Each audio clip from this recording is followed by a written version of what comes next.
Good morning to all. Eulogy की इस online class में आप सभी का स्वागत है। आज की इस ऑनलाइन क्लास में हम एंडोक्राइन रेगुलेशन ऑफ रिप्रोडक्शन के बारे में आज हम पढ़ेंगे। आज का हमारा जो टॉपिक है वो रहेगा प्रजनन की जो प्रक्रियाएं होती है उसका अंतःस्रावी नियंत्रण या एंडोक्राइन कंट्रोल।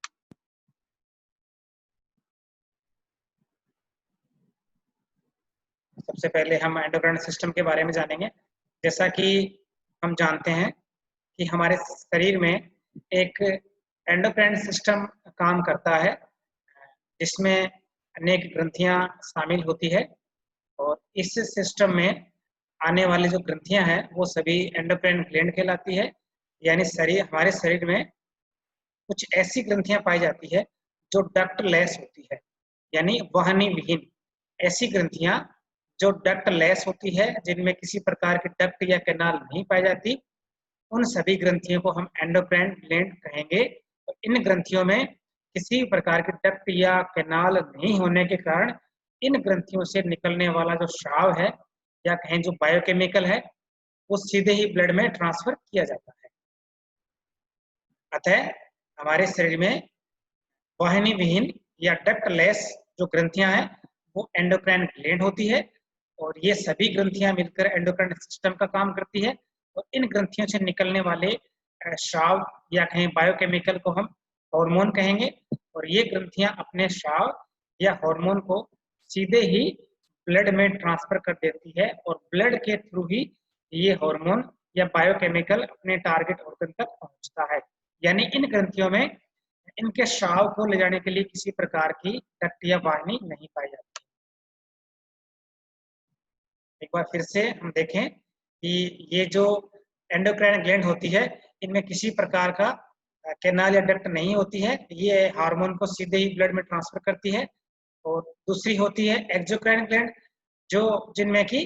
विशेष प्रकार की डक्ट या कैनाल पाई जाती है और हमारी बॉडी में pituitary, thyroid, parathyroid, adrenal, pineal इस तरह की अनेक प्रकार की ग्लैंड्स हैं जो कि एंडोक्राइन टाइप की होती है। और इसी प्रकार हाइपोथैलेमस, थाइमस, पेनक्रियाज, गोनेड्स की बात करें तो फीमेल में ओवरीज, मेल में टेस्टिस, ये इस प्रकार की ग्रंथियां हैं जो कि हमारे शरीर में एंडोक्राइन ग्लैंड्स के रूप में काम करती है और अपने स्राव को सीधे ही ब्लड में ट्रांसफर करती है और वहां से इनके द्वारा स्रावित जो हार्मोन होता है वो टारगेट ऑर्गन तक पहुंचता है। चित्र के द्वारा देखिए हमारे शरीर में अनेक प्रकार की ग्लैंड्स को दिखाया गया है कि हाइपोथैलेमस है, पिट्यूटरी ग्लैंड है, हमारे गिरवा वाले भाग में थायराइड है और थायराइड के ऊपर पैराथायराइड है। इस तरह की अनेक प्रकार की ग्रंथियां हमारी बॉडी में पाई जाती है और ये जो ग्रंथियां होती है हमारी बॉडी में ग्रोथ है, डेवलपमेंट है, मेटाबॉलिज्म है, जैसे अनेक प्रकार के फंक्शन को तो कंट्रोल करती है, लेकिन हमारे जो रिप्रोडक्शन है उसको भी ये ग्रंथियां कंट्रोल करती है, प्रभावित करती है। यानी इन ग्रंथियों से निकलने वाले हार्मोन के द्वारा शरीर में अनेक प्रकार की जो क्रियाएं हैं, जो प्रोसेस है वो संपन्न होते हैं और उनको ये कंट्रोल करती है ग्रंथियां हार्मोन के थ्रू। और आज हम बात करेंगे कि इन ग्रंथियों से निकलने वाले कौन कौन से हार्मोन है जो रिप्रोडक्शन को कैसे कंट्रोल करते हैं, प्रजनन की क्रिया को कैसे वो कंट्रोल करते हैं। जैसा कि मैंने बताया कि इन ग्रंथियों से निकलने वाले जो केमिकल है जिसको हम केमिकल मैसेंजर भी कह सकते हैं, वो हार्मोन होता है। हार्मोन सीधे ही ब्लड में जाएगा और हमारी आज हम रिप्रोडक्शन के बारे में बात करेंगे। तो ये ग्रंथियां जो है, इन ग्रंथियों से निकलने वाला जो हार्मोन है वो हमारे शरीर में जो सेक्सुअल मैच्योरिटी है, इसके अलावा जो सेकेंडरी सेक्सुअल जो कैरेक्टर होते हैं इनको वो कंट्रोल करते हैं। तो इन ग्रंथियों में से मुख्यतः जो पिट्यूटरी ग्लैंड है उसके जो कुछ हार्मोन्स होते हैं वो रिप्रोडक्शन को कंट्रोल करते हैं। इसके अलावा जो जो हाइपोथैलेमस है वो भी रिप्रोडक्शन को कंट्रोल करता है। इसके अलावा गोनेड्स, यानी मुख्य रूप से यदि हम रिप्रोडक्शन के बारे में बात करें कि प्रजनन को प्रभावित करने वाली कौन कौन सी ग्रंथियां हैं, तो प्रजनन की क्रियाओं को प्रभावित करने वाले मुख्य जो ग्रंथियां हैं तो हाइपोथैलेमस कंट्रोल करता है, पिट्यूटरी ग्लैंड कंट्रोल करती है। इसके अलावा जो गोनेड्स हैं, मेल में टेस्टिस और फीमेल में ओवरीज, इनसे स्रावित होने वाले हार्मोन्स हैं वो हमारे प्रजनन की क्रियाओं को कंट्रोल करते हैं। यदि हम मेल एनिमल की बात करें तो मेल में कौन कौन सी हॉर्मोन्स है, कैसे कंट्रोल होता है, इसके बारे में भी देखते हैं हम।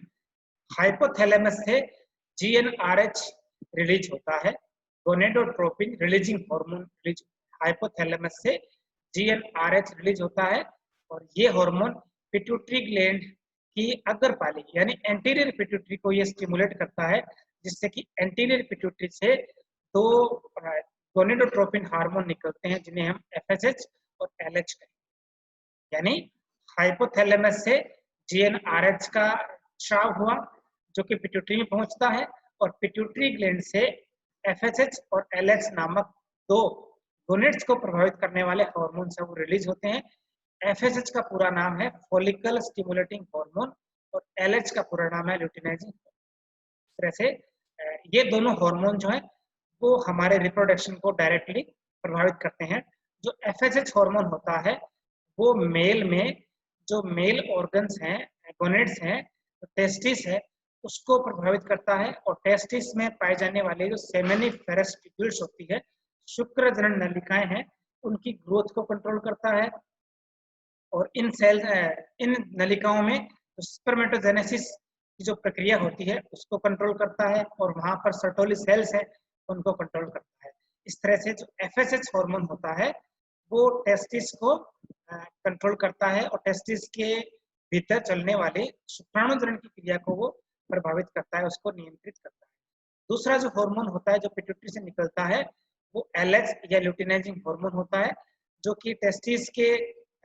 भीतर जो सेमिनिफेरस ट्यूब्यूल्स होती है उनके बाहर पाए जाने वाली अंतराली या लीडिंग सेल्स को स्टिमुलेट करता है, जहां से टेस्टोस्टेरोन नामक हार्मोन निकलता है जो कि हमारे प्रजनन अंगों को डेवलप भी करता है, सेकेंडरी सेक्सुअल कैरेक्टर को भी डेवलप करता है। इस तरह से हम कह सकते हैं कि मेल में हाइपोथैलेमस से जीएनआरएच निकलता है जो कि पिट्यूटरी को स्टिमुलेट करता है, जहां से एफएसएच और एलएच नामक दो हार्मोन्स निकलते हैं जो कि हमारे रिप्रोडक्शन से संबंधित जो टेस्टिस है, टेस्टिस को वो प्रभावित करते हैं। किस तरह से प्रभावित करता है, इस चित्र में देखिए कि टेस्टिस के भीतर इस तरह की अनेक सेमिनिफेरस ट्यूब्यूल्स होती है, शुक्रजनन नलिकाएं पाई जाती है। तो ये आपको गोलाकार संरचना दिख रही है, ये शुक्रजनन नलिकाएं या सेमिनिफेरस ट्यूब्यूल्स होती है जिनके भीतर स्पर्मेटोजेनेसिस के द्वारा स्पर्म का निर्माण चलता रहता है। इनके भीतर ये सेमिनिफेरस ट्यूब्यूल्स है जिसके भीतर शुक्राणुजनन के द्वारा स्पर्म का निर्माण होता रहता है और इन सेमिनिफेरस ट्यूब्यूल्स के बाहर यहाँ बीच में लीडिंग सेल्स या अंतराली कोशिकाएं पाई जाती है। इस चित्र में देखिए आप, ये एक सेमिनिफेरस ट्यूब्यूल्स है और इस सेमिनिफेरस ट्यूब्यूल्स के भीतर स्पर्मेटोजेनेसिस जो प्रोसेस है वो चलती रहती है, जहाँ पर इसकी बेसमेंट मेम्ब्रेन पर यहाँ पर अलग अलग प्रकार की सेल्स होती है। स्पर्मेटोगोनियम है, प्राइमरी स्पर्मेटोसाइट है,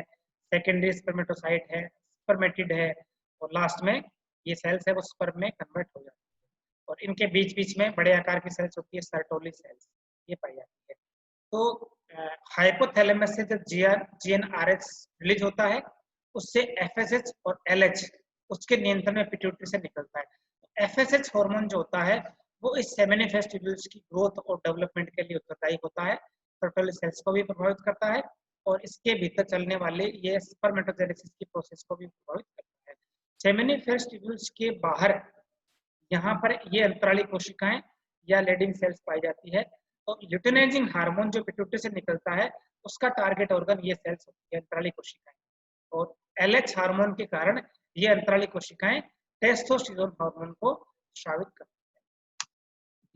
एक बार फिर से इस चित्र में देखिए, हाइपोथैलेमस से जीएनआरएच रिलीज किया जो कि पिट्यूटरी में पहुंचता है, जहां से एफएसएच और एलएच रिलीज होता है। एफएसएच हार्मोन जो है वो टेस्टिस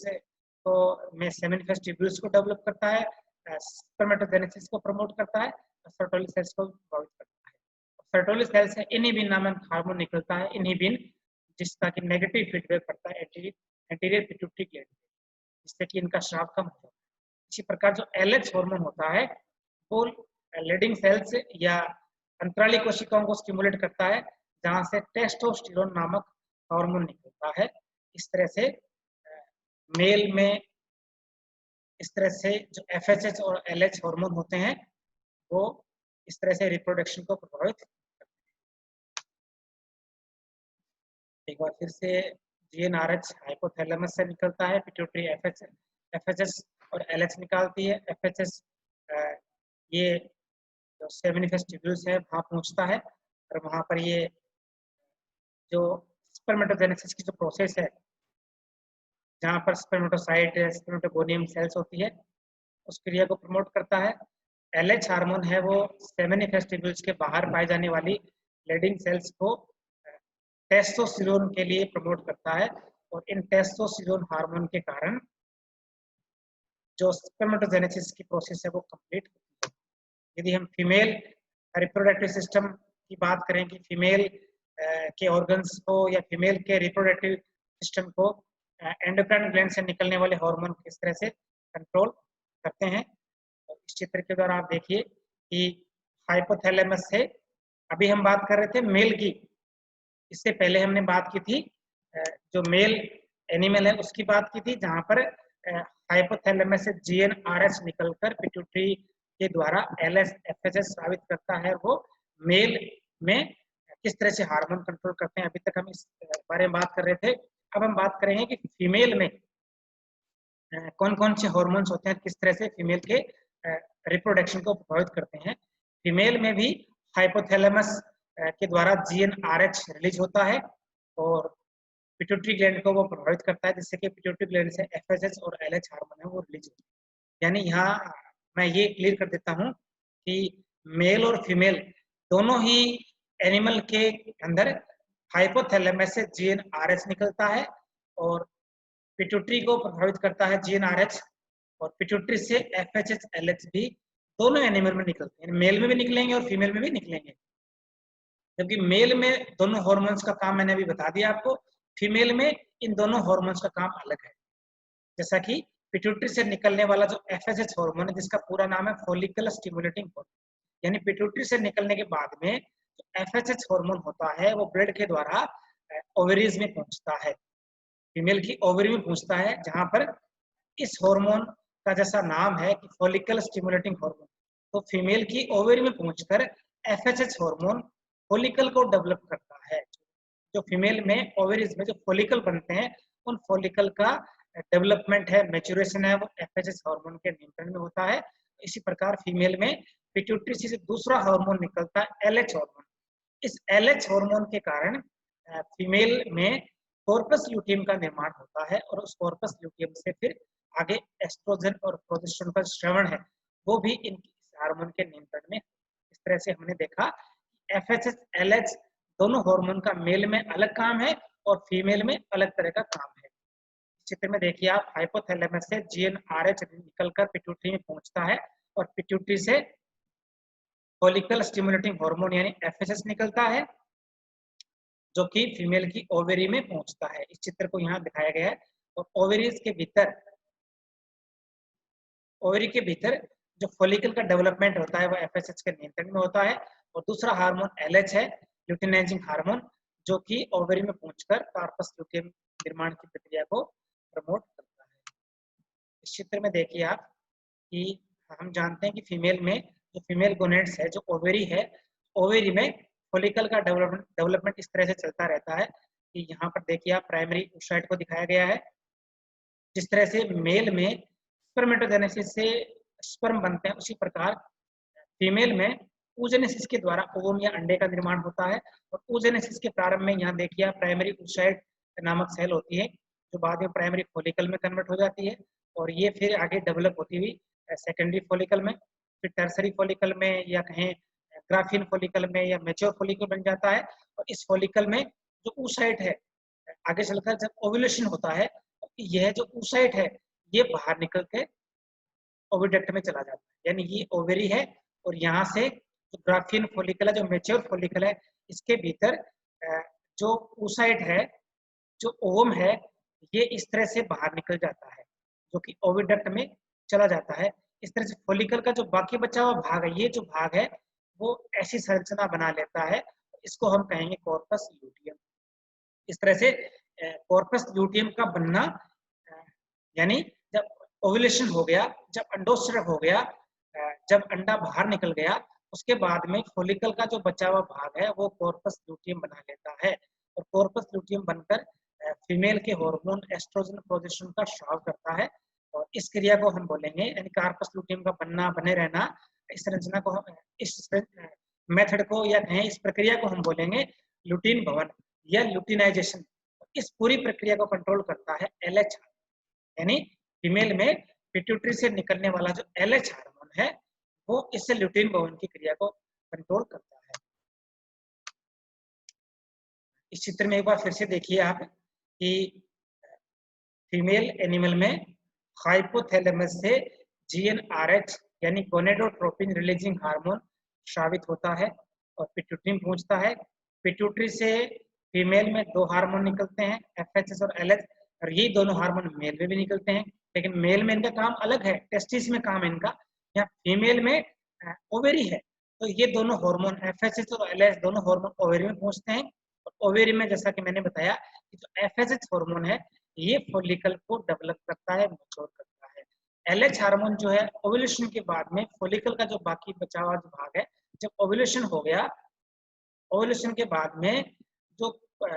फॉलिकल का जो बाकी बचा हुआ भाग है उसको एलएच हार्मोन कार्पस ल्यूटियम में कन्वर्ट कर देता है और इस तरह से कार्पस ल्यूटियम से अब एस्ट्रोजन और प्रोजेस्टेरोन नामक हार्मोन है वो स्रावित होते रहते हैं।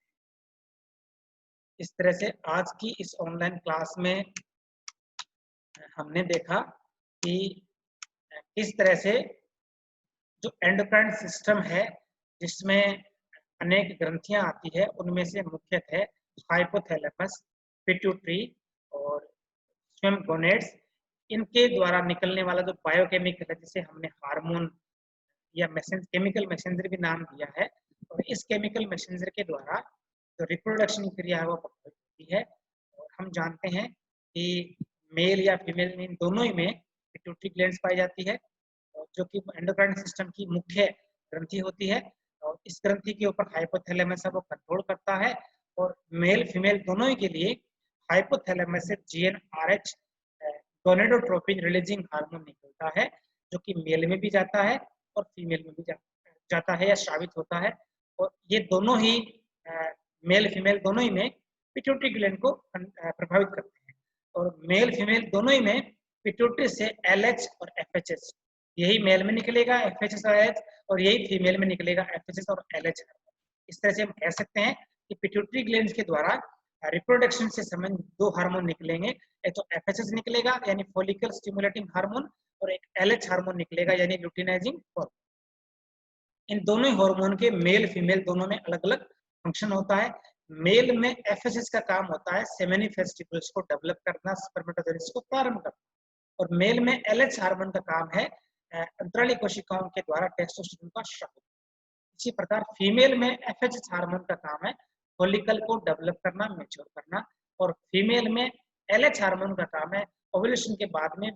जो फॉलिकल का जो भाग है, बचा हुआ जो भाग है, उससे कार्पस ल्यूटियम को डेवलप करना और उसका बना है। इस तरह से आज की इस ऑनलाइन क्लास में हमने देखा कि किस तरह से मेल और फीमेल दोनों में जो गोनेडोट्रोपिन जो हार्मोन है एलएच और एफएचएस ये स्रावित होते हैं और गोनेड्स या कहें रिप्रोडक्शन की क्रियाओं को वो कंट्रोल करते हैं, नियंत्रित करते हैं।